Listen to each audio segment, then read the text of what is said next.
Hello and welcome to the I Am Woman project, where every week we have deep, thought-provoking and interesting conversations with thought leaders, change instigators, rule breakers and creative minds who think differently, sparking creativity and inspiration. Our special guests on our show cover a variety of topics just for you, and they share their personal stories to inspire, motivate and empower you, our listener. The I Am Woman podcast is produced for your enjoyment, and show notes are found at www.catherineplano.com. Come back often and feel free to add the podcast to your favourite RSS feed or iTunes. All links are in the show notes. Now let's get into the show.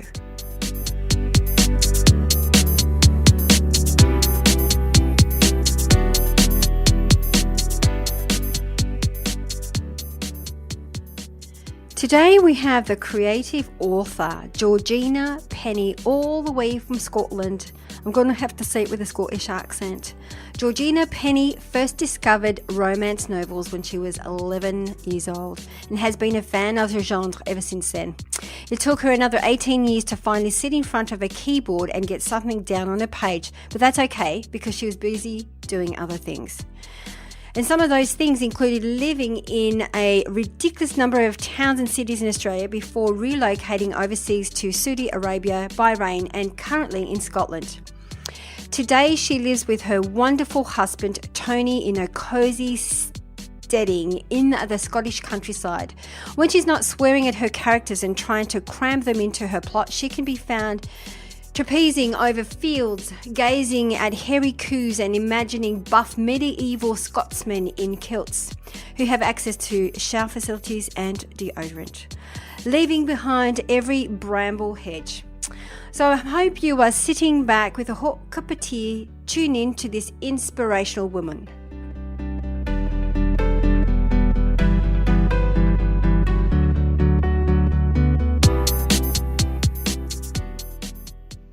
Hello, we have Georgina Penney all the way from Scotland, and it's bright and early. I don't even know how early is it in the morning. It's 8 o'clock in the morning over here. So trying to wake up. It's pitch black outside. Okay, and it's 7 o'clock here in Melbourne, Australia. So we are worlds apart, and you were mentioning there's a bit of a storm coming through. There is a major storm blowing in. I think we've even got some snow coming through horizontally outside. So if you get any interference noise, that's what's happening. That's exciting. I love snow. I have to say that was when I went back back in the 90s, I think 1991, I did go to Scotland and it was beautiful, but it snowed in Scotland. So that's one of my fondest memories. It is beautiful. It actually, every time I walk outside here, it's sort of like a postcard. It's just marvelous. It is, isn't it? So, Georgina, for our listeners, would you like to tell us a little bit about Georgina Penney? Okay. Well, that would take about 5 hours, so I'll summarize. I'm a world traveler. I've lived in over 30 places. I write books, but my books are a part of who I am. So I mainly write romance, and all of my novels, I've only just realized recently, are fish out of water stories. And that's because I'm very much a fish out of water. I've lived in a ridiculous number of places in Australia. And then I've lived in Saudi Arabia, through the Middle East, and Borneo. I was there for 5 years. And then most recently here in Scotland. So, I sort of am someone who's been around the traps a lot, I guess you could say. And so you travel the world writing? Yeah, pretty much. That's amazing. And it's, I've sort of fallen into it. It wasn't something that I decided I wanted to do as a little girl. I didn't go overseas from Australia until I was 24, 25. And I was brought up very, very working class, I guess you could say, Bogan. I'm good, authentic Bogan stock. And I never thought that going overseas would happen. But then suddenly my life took a V sort of turn, went down one leg of trousers instead of the other, and I ended up here. And what's your favorite place that you've traveled thus far, the most inspiring? Oh, that's so hard. Um, as far as sheer electric current, feeling like your world has changed completely, it would have to be Saudi Arabia. Definitely, 100%. Wow. And why, if you don't mind me asking, what is it about Saudi Arabia that you find so wonderful? Saudi, well, I don't know if wonderful's the word, but it was being a complete foreigner. So in Saudi, culturally, the culture is just so vastly different. And when you're in a vastly different culture, it makes you question everything about your own culture and who you are. And because there's nothing in common. And it wasn't just the Saudis and Islamic culture. I've got a lot of Muslim friends, and I knew what I was getting into as far as, conservative Sharia Islam. What got me was we were in compounds with largely Southern Americans. And when I say Southern, I mean the Deep South, Tennessee, Alabama in the US. And their culture is vastly different from Australian culture. So on all sides, I guess I was just confronted with not fitting in the most starkest way I've ever had it. And I've always not fit in to a degree. And it was one of the most profound things, because I had to really look at myself and go, am I cool with who I am, even if I don't fit in here?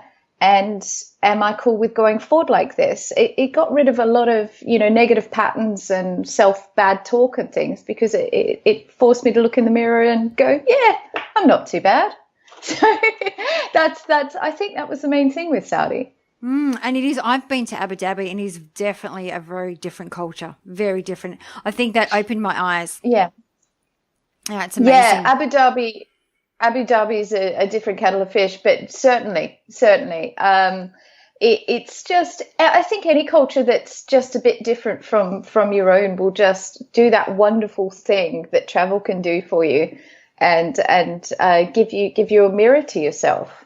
And so with your writing, what inspires you to write?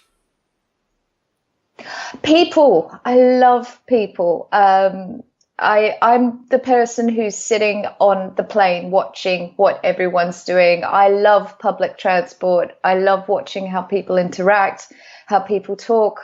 All of my friends say I'm the person that the weird stuff happens to. But I'm not. I'm just the person who's looking for it and notices it. So I find so much humor and so much fun in just putting different people together or seeing different people interact. So I guess that's the main inspiration, really. So when you're saying weird, give us some examples, please. I've got pictures in my mind now. I'm curious. Oh goodness. I have so many, and I'm trying to think of ones that are respectable for you. What's the most recent one? The most recent one. So we did Christmas in a country house sort of hotel here in Scotland. So it's not really a common thing in Australia because, of course, we've got that nice warm sun at home. But here in Scotland, people tend to hole up in places. So we were in this little family-run hotel in the middle of the Scottish Highlands. There was nothing else around. Nothing was open because it was Christmas. And we were basically stranded in this place, but I'm guessing the hotel wouldn't want to use that word, with 14 different couples who were all spending Christmas together. And this one couple turned up, and I don't know if you've seen the show Keeping Up Appearances. No. It's on ABC every now and then in Australia. Well, this lady was, she was a wonderful piece of work. She was a hyacinth bucket for anyone who's seen Keeping Up Appearances. She walked into the hotel and immediately announced the brand of her handbag, and she was an elderly lady. And then she announced that she was ill, and she was far too ill to possibly talk to anybody. And then she sat down and proceeded to talk to everybody. And she was allergic to everything, absolutely everything, but she ate absolutely everything when no one was looking. And she had this wonderfully henpecked husband. And I found her delightful. Everyone else was running away. And I was just sitting there watching her going, you are marvelous. You were just such an interesting character. And while we were there, I was commenting to a few of the other people. I just, not in a mean way, but just saying, did you see that wonderful performance last night? Because she declared she could only eat one mushroom for dinner. This is a Christmas dinner. And no one else noticed because they were blocking her out and thinking, well, I want to have my Christmas, so I'm not going to notice what's going on at the next table. Whereas I'm the person watching this lady demand a single mushroom cooked just like a Christmas goose for her Christmas dinner. So that's probably the tamest thing I have for you. I think that's the creative eye that you have. And I think for me, I would have been intrigued myself. Oh, she was wonderful. But everyone's, I mean, and if you're a creative person, the great thing about that is there is no bad situation in an odd way. You can be in the worst situation and then you're thinking, oh, gee, this will make a good conflict for a book. Oh, wow. Oh, I can't wait to get to the end of this and then I can write about it. So that's amazing. And it is. It's always the meaning you give any situation. Yes, it is. Yeah, it's the perspective you bring to it. Yeah. Absolutely. So how did you get into writing? Because you were saying like it's not something that you just kind of fell into it. How did you actually get started? What was that turning point for you? Well, I was at the time I was doing a PhD on the oil and gas industry and peak oil, and so I've always been someone who notices things and loves reading. Of course, I've if you could see my house right now, it's wall to wall paperback books. I can't give up paperback yet, and but I was doing this PhD. And I got to Saudi Arabia and I thought it'd be a great idea. My husband's in the oil industry, so it was actually my idea to go to Saudi Arabia. And it's interesting the number of people that assumed it would be his idea and he dragged me there, but he certainly didn't. I think I dragged him there. And when I got there, I found out that all of the information in the West about Saudi Arabian oil reserves and things were incorrect, and that my PhD was based on a fallacy. So then I had a sort of moment where I couldn't really report on what the truth was because I was getting the true information from my husband, who had signed a confidentiality agreement with the company he was working with. And so I had an ethical moment where I could have handed in a PhD based on false information, or I could reevaluate and either start from scratch or look for something else to do with my life, as opposed to the last almost decade of working towards something.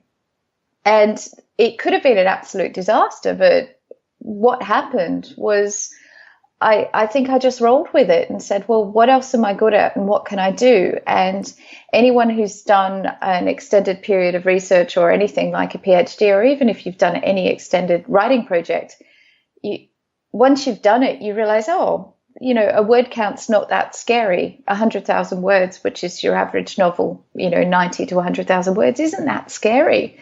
So I sat down and started to write a book, and it proved a lot easier and a lot more fun than being an academic, and I didn't stop.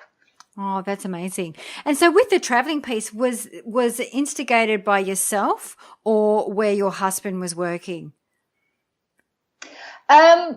Well, we sort of work as a team, so we can pretty much go anywhere in the world. And I sort of started us off and said, well, let's go to the craziest place that we can think of. And in saying crazy, just the most unusual. And then after that, we sort of just look at the map and say, where would we like to live? And we see if it works for both of us. So what's that drive for you that you go, okay, this is where we're going to go next? What is it? What are you looking for? Well, I've never really questioned that. It's new adventures, new experiences. We went to Borneo to live in Brunei because I really feel comfortable in Southeast Asia. My husband and I really love it. We love the culture, the various cultures, and it was a wonderful hub. I think we usually look for a hub that like somewhere where we can bounce off and explore a region. So at the moment we're in Scotland, so it's brilliant. We can just shoot across the channel and explore Europe. Brunei was wonderful for that, for Asia, and Saudi Arabia was brilliant for the Middle East. Yeah, of course. So I'm curious, what makes you jump out of bed in the mornings?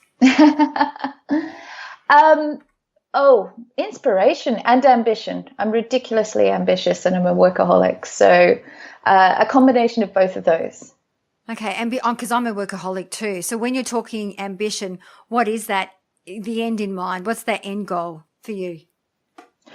Well, I'm a writer, so what I want to see is a really stable income on a long-term basis. So when you're a writer, or I guess any creative, you're looking at an income that comes randomly. You might have a really great year, and then the next year you might not so much. Just the way that I don't even want to go into the Byzantine sort of accounting system in publishing houses and things, and how all that works. But I'm looking for a stable income, and if you're a writer, that means working your backside off and getting the right number of books out, per year and things like that. So that's a lot of work. Wow. And how many books, if you don't mind me asking, what is the right number of books per year? It depends on your genre and it depends on how well you're doing. If anyone out there is looking at traditional publishing, so getting published with a big house, you're probably only ever going to get one book out a year, but you want a solid book out a year, the best book you can possibly do. If you're looking at self-publishing or going with a smaller e-publisher, I don't know, you're probably looking at 2 to 3 shorter books a year. But there's a bit of a trap with writers with that side of things, and I've certainly fallen into it at times, where you can work yourself into the ground and you don't recharge enough and end up losing the inspiration and the joy out of the job, I guess, which is what a lot of people face in various industries.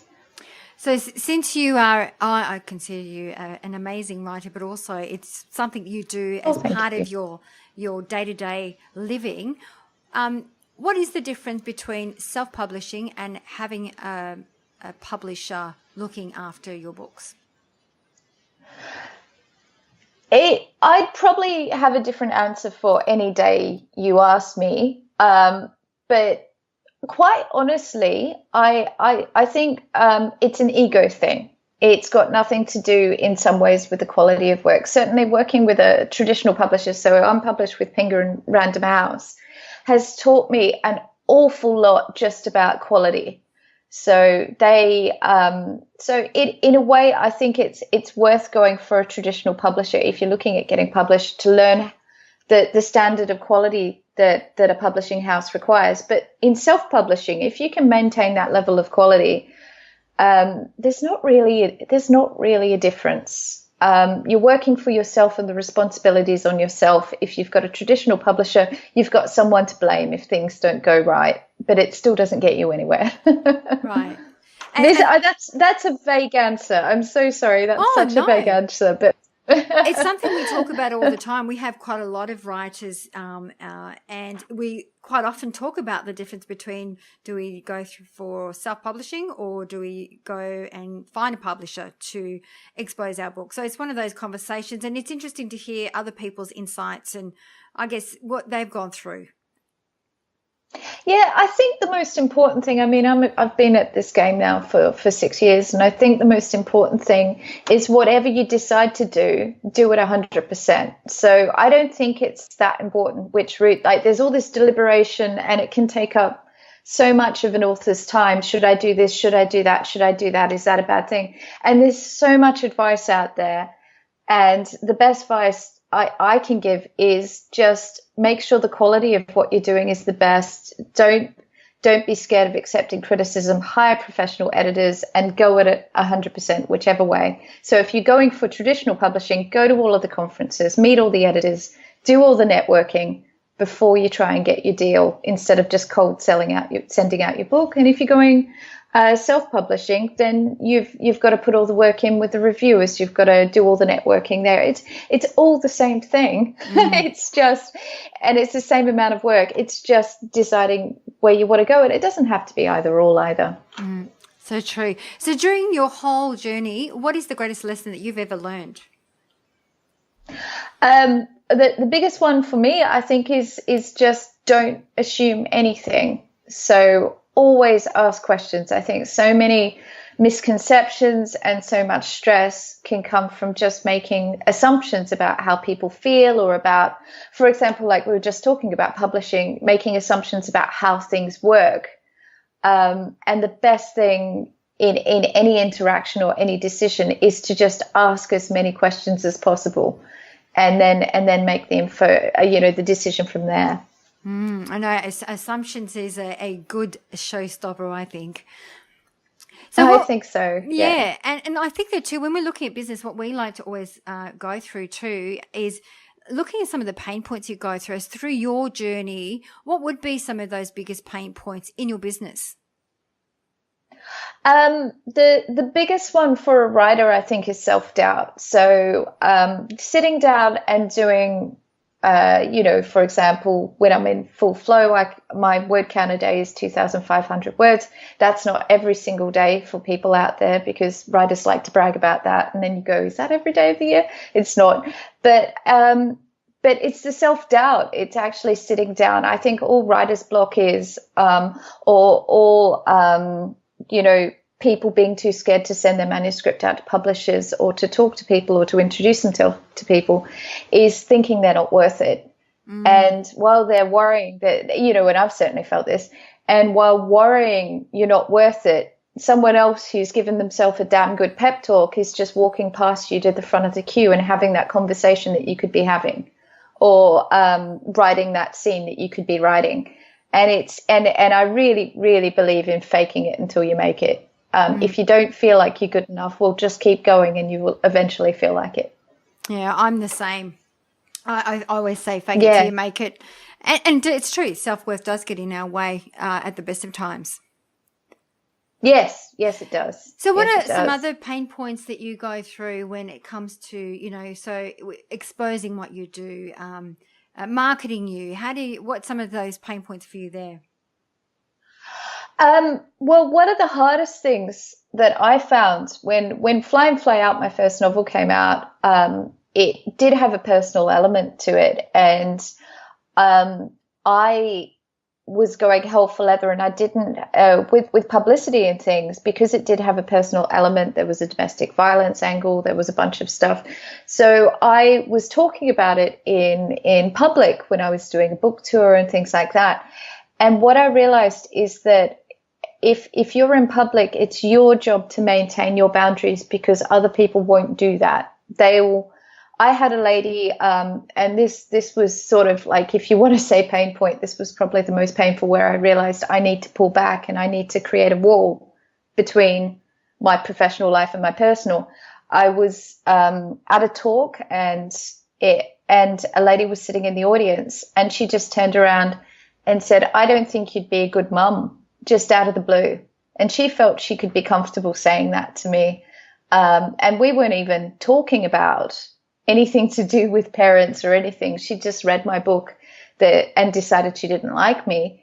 And then she came up at the end of the talk and gave me a piece of paper, and it had 32D written on it. And she told me, "That's your bra size," and walked off. And I thought, okay, this lady's clearly a little bit batty,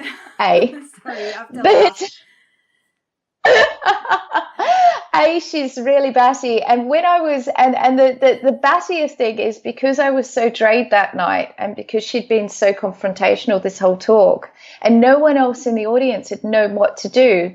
And it only dawned on me afterwards that it was my job to shut her down and to build that wall. And I didn't know how at the time. I was so drained. She handed me this piece of paper, and I just looked at it and went, "No, it's not." And then she turned around and started arguing with me. And I thought, okay, this is a thing, because when you're a writer, you're so private. Most of my days are on my own. I have a wonderful network of friends, but I've had to build that, because you're so on your own. And then all of a sudden, for a short period of every year, or if you're putting books out more often, you are in the public eye.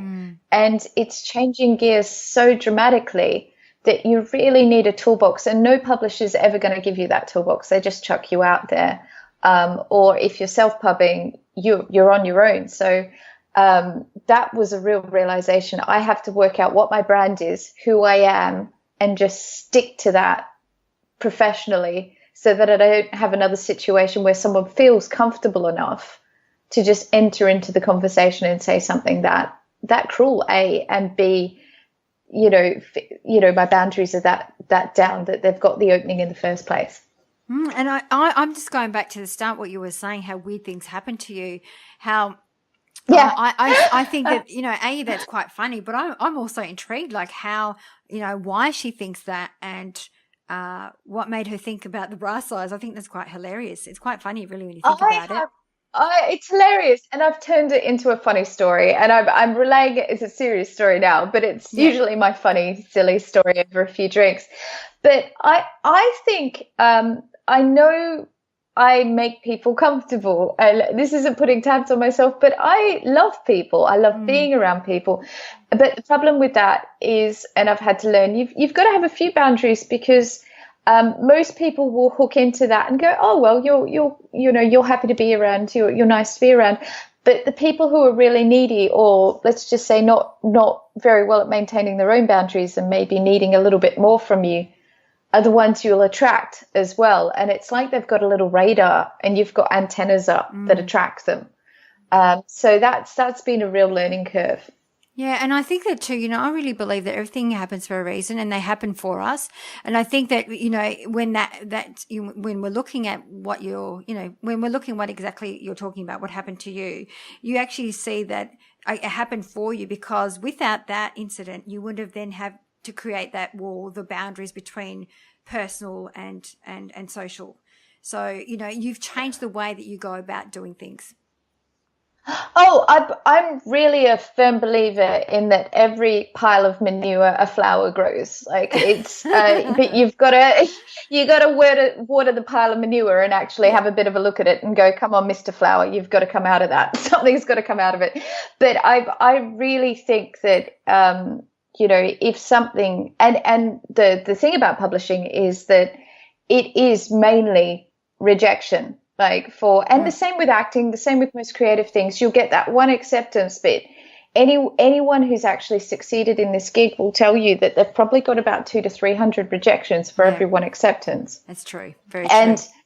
And every one of those rejections, you've got to look at them, and maybe the lesson isn't I should improve, because some rejections aren't about that. Some are, maybe it's I should not take this as seriously as I'm taking it, or maybe one of the lessons that I've learned with publishing and some of the rejections is that some people are just not nice people. And that was a hard one for me to work out. I always try and look at the best in people.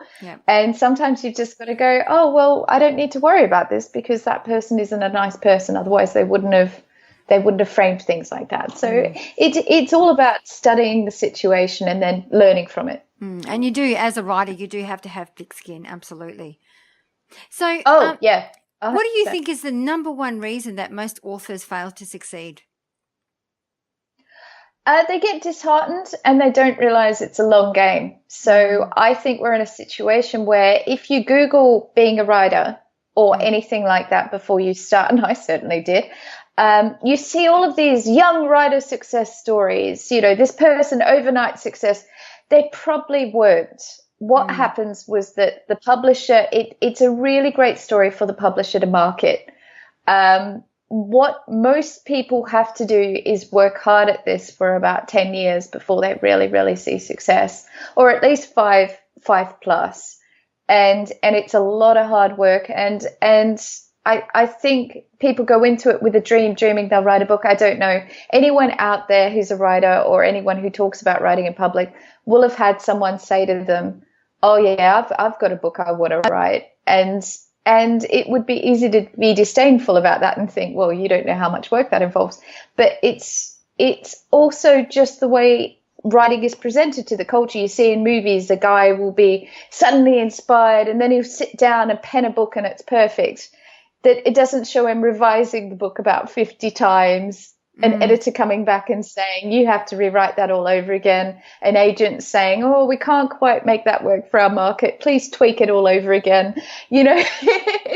Yeah. It's a lot harder than it's presented to the public. So I think that disheartens people. And if they can push past that, they usually really succeed. Yeah, and I think too, it's true. It is a lot of work. I mean, I just launched a book last year, but it took me 3.5 years to write. And it's one of Of those. course. It's Yeah, one of those. of That's why course. when you said, "Oh, you do a couple of years," I'm like, wow, that's amazing. Because for me, it was, as I was writing it, my stuff was coming up, so it was very Yep. healing. Yeah. But then, 100%. yeah, your stuff comes up, Yes. and it's like, well, I need to deal with this first before I can write any Yep. more. So it was 100%. amazing experience. And then Yeah. I just completed my second one over Christmas, but that took me 3.5 weeks because I was determined that if I could do one in 3.5 years, I could do one in 3.5 weeks. So I blocked myself out and I just did it. That was my intention and I did it. And I think it was the first one taught me that when this stuff comes up, let it flow through. Don't let it stop you. Just let it flow through. Well, what I do, because with fiction, any writer who tells you that they're not inspired by themselves or the world around you is lying. There's always a part of you in it doesn't matter if it's fiction or non-fiction, but with fiction, stuff will come up. And if it doesn't apply to that book, I just literally put a pin in it. I write it down and I will put it in a notebook and it will be used in another book. So if, for example, I've got a grandparent character and I'm sad about, for example, my husband's grandfather died and we were very close with him 2 years ago when I was writing a book with a grandmother figure, and that all came up and I could use that in the book. But the next book I wrote, but the book I was writing at that point in time, it wasn't appropriate to use it. So I just put a pin in it and thought, okay, I will use this and save it and use it in the next project. And emotion is not a bad thing when you're a writer. Emotion creates the really good stuff. And one of the things you have to learn if you're writing fiction is that if a scene feels dramatic to you as a writer, it's probably pretty bland to the reader because they're not in your body feeling it. So you've got to amp it up. And the great thing about that is it teaches you that how much you internalize as opposed to show to the world. So I had to learn to really play up my drama scenes because some of the feedback I was getting, it was, I think this should be dramatic, but it doesn't feel it. And I'm thinking, well, it feels really dramatic inside me. And then they're saying, well, maybe you should show that on the page more. It's, so it's getting it out on the page. So, Georgina, why romance? I mean, who influenced you or what influenced you to focus on romance? It goes back to when I was 10, actually. So I grew up in less than ideal circumstances, and I was an avid reader from a very, very young age. Books were always an escape for me. But then a family friend, and my family were quite evangelical Christian. So in the early days. So a friend from church gave me a romance novel when I was 10 years old. And in retrospect, it was a completely inappropriate book to give a 10-year-old girl. It was very, very raunchy and racy. But the thing that really got me, the cycle in romance is that you've got a heroine who has to go out and her situation, especially in the 80s romance novels and the 90s, the very early 90s ones, the heroine meets all kind of horrible adversity. Horrible things were done to that heroine before she kicked ass and saved the day. And she got the guy on her own terms. So she got him to meet her halfway. And there was something really healing about that, to read, watching my parents in a dysfunctional relationship, being constrained by conservative Christianity, having this healthy sort of depiction of A, sex, B, relationships in the long run, and a really empowered woman. And it stuck with me. And I never actually, when I sat down in Saudi, I thought I was going to write an espionage novel. I thought that was going to be it. I'd left romance in my teens, and I thought, well, I've done a degree in literature. I don't need to do any of this romance stuff. I'd spent years snubbing and disowning it. But a romance novel is what kept coming out. And that tends to happen with people. If you sit down and write, you think you know what you want to write, especially with fiction.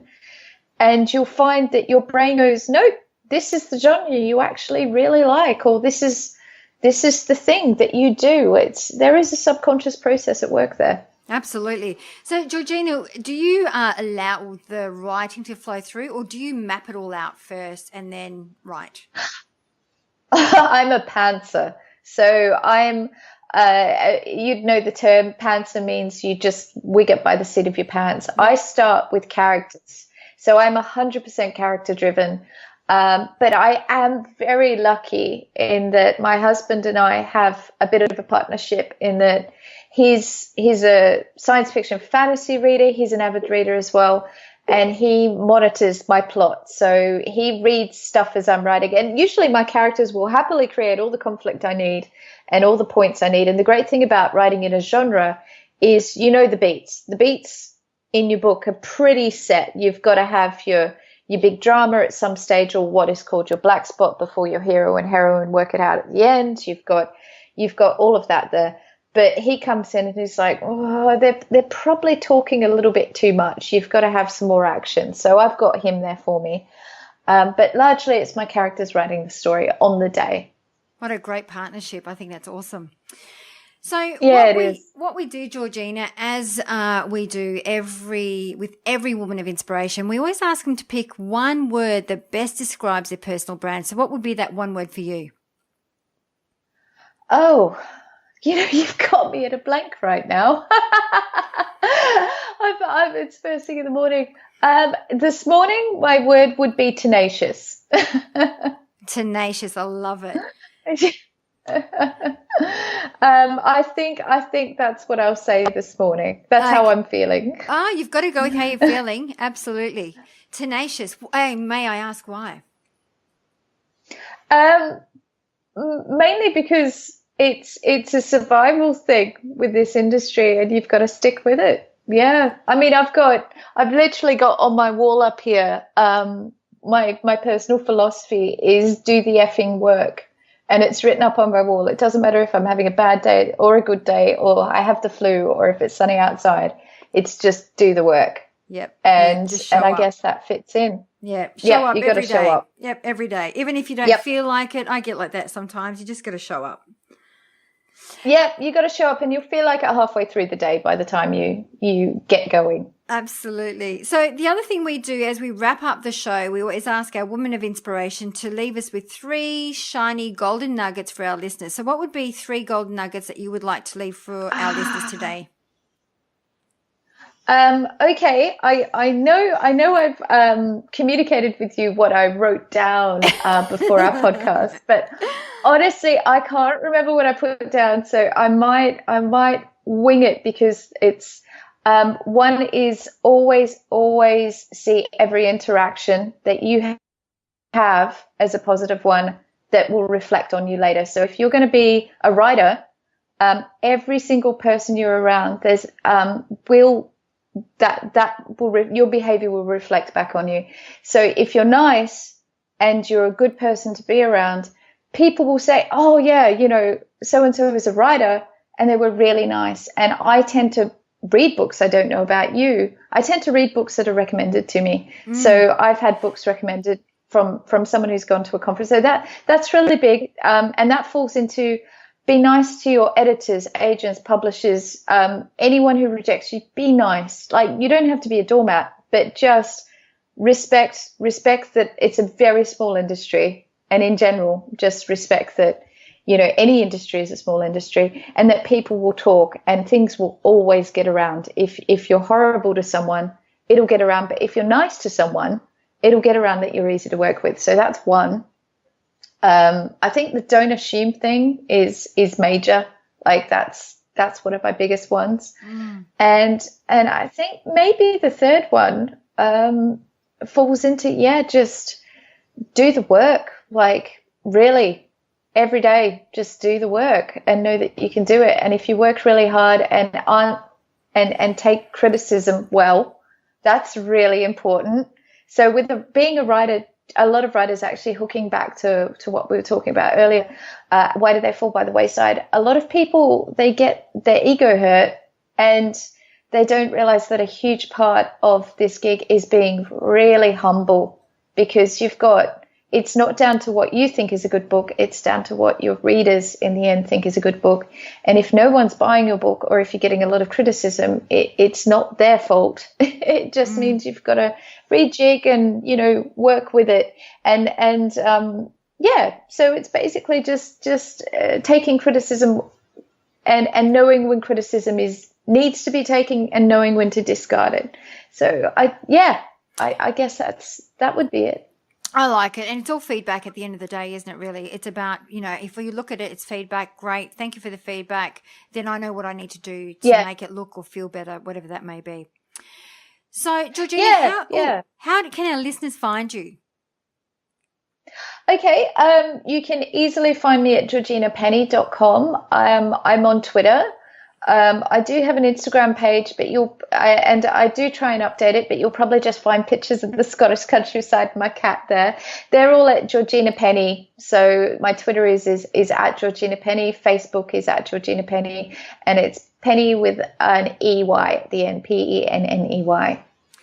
Thank you so much for your time and energy, for getting up so early in the morning for us to finally connect after all this time. And I'm sure you're going to enjoy the snow in Scotland with a hot cup of tea. No worries. Thank you. Well, I certainly will. Thank you so much. Thank you so much. That brings us to the end of another episode. I hope you enjoyed the show, as it is my mission to reach out and inspire as many individuals like you. And one of the best ways to help us achieve this goal is by giving us a good review on iTunes. It's easy and it only takes about 10 seconds. If you have any questions or special guests that you would like to hear from, please send us an email to support@catherineplano.com.au and we will get right back to you. You can also follow us on Instagram, Twitter or Facebook at Catherine Plano. That's it for now. Thanks for listening. Until next week, please take care.